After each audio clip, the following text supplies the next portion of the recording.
Hi, this is Lynn, and welcome to another Persuasion Bite. Bite-sized tips on persuasion that you can use right away. What do you do on those days when it looks like everything is going wrong? That happened to me recently. I was part of a group of speakers putting on a program where we were sharing ideas in 8 minutes, and I was the final speaker of the program, and the speaker who was right before me was talking, and I noticed that my computer battery was off. And it told me my computer was about to shut down. So, of course, like crazy, I was making sure that everything was plugged in and got that fixed and sighed with relief.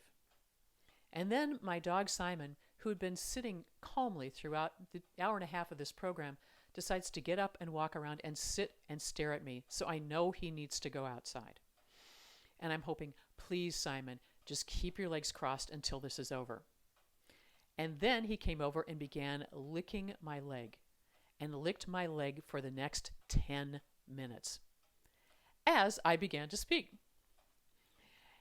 And as I began to speak, I realized that my camera light on my computer was off. And I thought, geez, what a lousy time for this to go off.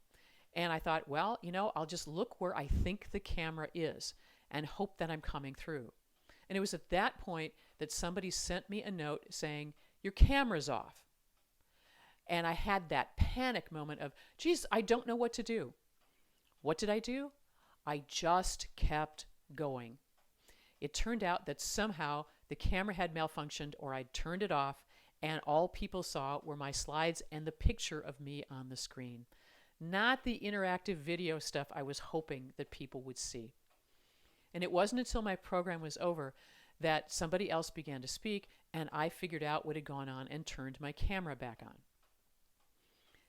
What I did in the middle of upheaval was suck it up and keep going. And it wasn't until later that I realized I could have made a different choice. I could have been human. I could have said to the people who were listening to the program, I'm sorry, but it looks like my camera's off.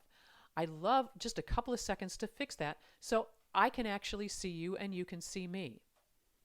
And my bet is that they probably would have let me, and then things would have been as interactive as I wanted to.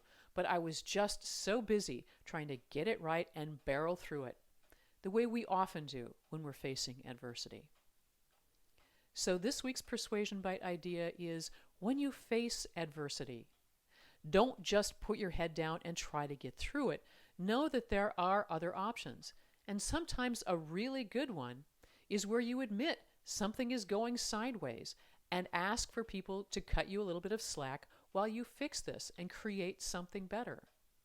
Because when you choose that, you become the most persuasive person in the room. Thanks for watching.